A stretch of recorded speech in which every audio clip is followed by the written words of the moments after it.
Трудный сегодня выдался день. И на работе сплошные отчеты и собрания у директора, да и дома не все спокойно. Витя опять прогуливает музыкальную школу, Женя стала совсем рассеянной. А муж, ну что муж, устает на работе, дома все ему не так, стали часто ссориться по пустякам. Юля ехала в переполненном вагоне метро. Час пик.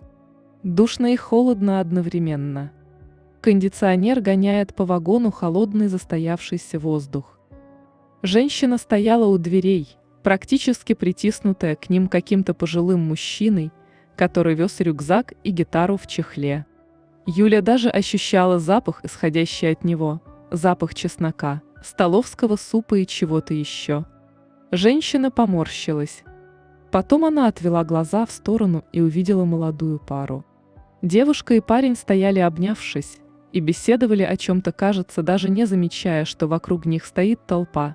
Кто-то толкает их, случайно задевая при выходе или входе в вагон.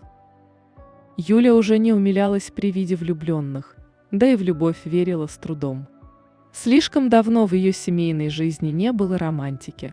И в будущем она не появится. Юля была в этом уверена.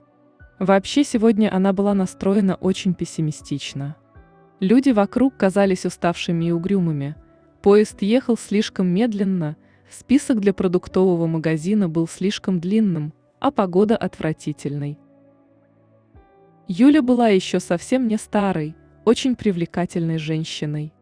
Она старалась следить за собой, одевалась со вкусом. На нее до сих пор обращали внимание мужчины. И сегодня, стоя там, у двери за мужчиной-музыкантом, она почувствовала на себе чей-то взгляд. Юля постаралась незаметно повернуть голову и тут встретилась глазами с ним. «Господи, Ромка!» Глаза Юли расширились от удивления. В душе опять все перевернулось, как тогда, много лет назад. Тогда Рома и Юля были молоды и свободны. У них был роман. Страстный и абсурдный. Их тянуло друг к другу и отталкивало одновременно.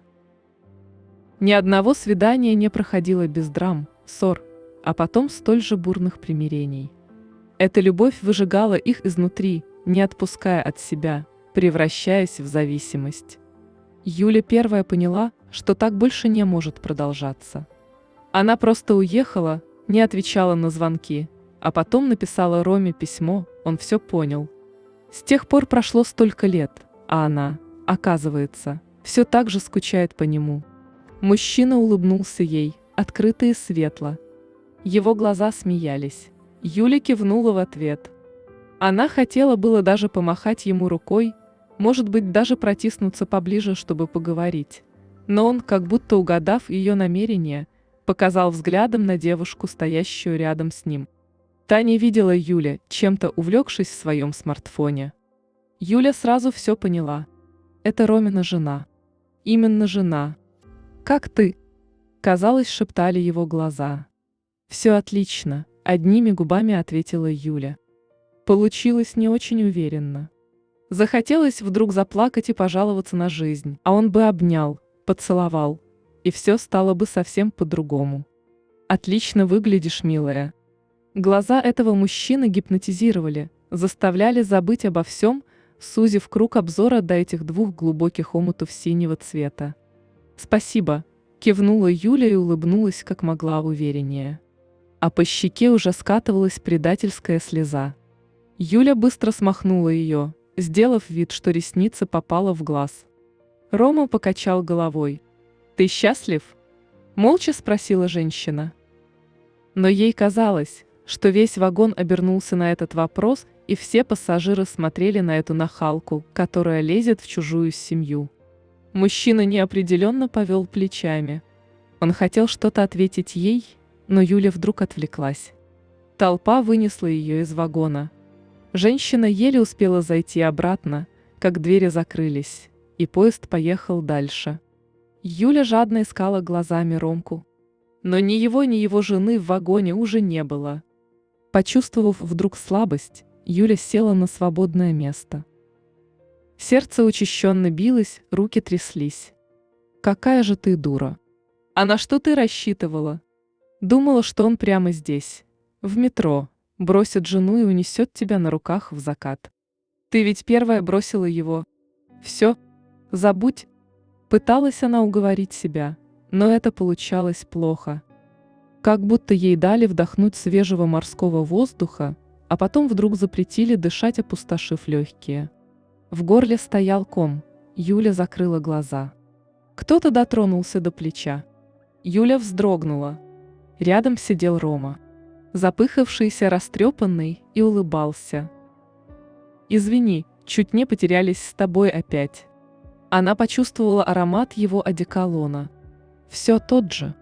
Уже расставшись с Ромой тогда в молодости, она всегда оглядывалась, ища его глазами в толпе, если вдруг чувствовала этот свежий, немного терпкий аромат. Память на запахи самая сильная. Так, кажется, говорила ей подруга. Ароматом можно пробудить чувства и воспоминания, которые были с ним связаны. Юля даже дарила мужу такой одеколон, желая обмануть саму себя, заменить одного другим. Но муж категорически отказался им пользоваться. Может, и к лучшему. «А где твоя жена?» – вдруг спросила Юля. Женщина уже держала его руку в своей, перебирая такие знакомые пальцы, наслаждаясь их теплом. «Она домой поехала, а я остался», – просто ответил он. «А давай посидим, поговорим». «Я не знаю. То есть я же спешу. Мне ужин надо». Рома, заглядывая в ее смущенное лицо, улыбнулся и обнял женщину за талию. Сердце опять стучит уже где-то в горле, по спине пробегает холодок, а лицо заливает жар. «Давай только недолго. Я сейчас мужу напишу, что задержусь». Юля достала телефон и быстро набрала сообщение. Одна галочка, две. Прочитал. Юля было все равно, что он ответит. «Ты счастлива?» – прошептал ей на ухо Рома. «Была.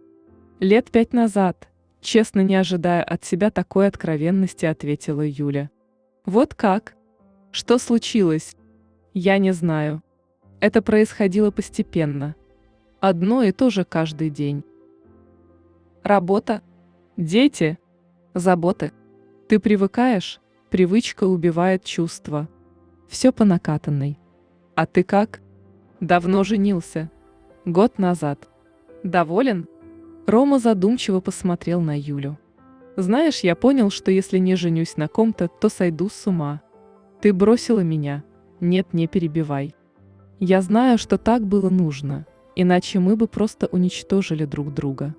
Но эта пустота в душе, как будто постоянно чего-то не хватает. Ты ищешь, но все не то.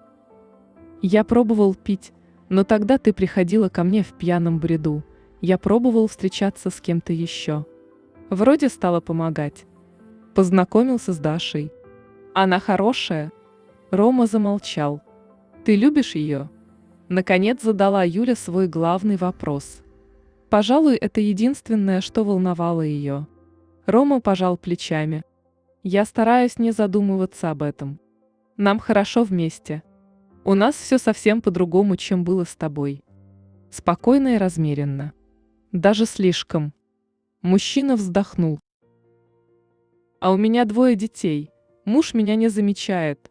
Мы живем уже давно рядом, но не вместе. Кажется, что нам хорошо, когда другого нет дома. У вас тоже так будет. У всех так?» Горячо зашептала Юля, ловя на себе взгляд других пассажиров. «Сначала ты этого не замечаешь, потом не можешь принять, а потом смиришься и живешь. Просто так, не знаю для чего. Просто потому, что так живут миллионы. С нами бы так не было», — Рома улыбнулся. «Нам друг без друга всегда было плохо. Только вдвоем, только на разрыв, в клочья, в крик, но вместе. Ты забыла?» «Нет». Потом ехали молча. Каждый погрузился в свои воспоминания. Юля опомнилась уже, когда он привел ее в полутемный зал ресторана, помог снять пальто, усадил за стол и налил бокал вина. «У нас ведь еще есть шанс. Ты никогда не думала об этом? Раз мы встретились, то это не просто так. Давай воспользуемся моментом. Это же так просто». Юля, отпив немного вина, задумалась. Омут его глаз манил, затягивал, окрылял и в то же время лишал силы воли. Она, как марионетка, готова была делать все, что он попросит. Все действительно просто. С Дашей я разведусь, это не вопрос. Вот только твои дети, вдруг продолжил он. Юля вздрогнула. А что дети? Я не хочу детей. Никогда не хотел. Эта обуза нам ни к чему. У нас будет другая жизнь. Ты согласна? В смысле? Юля все больше пробуждалась от гипнотического воздействия его глаз. Какая обуза? Дети обуза. Но это же мои дети. Они это часть меня. Ради них я живу. Разве не это смысл жизни? У нас будет другой смысл. Нам будет некогда заниматься с детьми.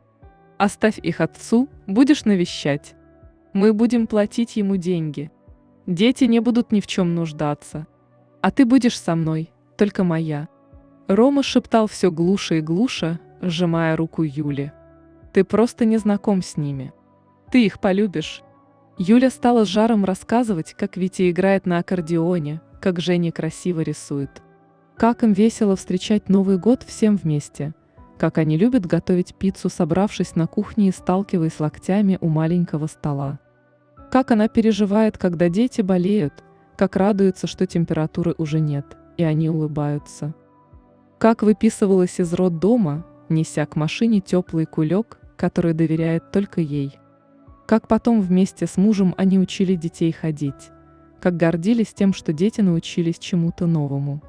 Юля все говорила и говорила. Ее глаза горели почти так же, как тогда, когда она снова увидела Рому в вагоне метро.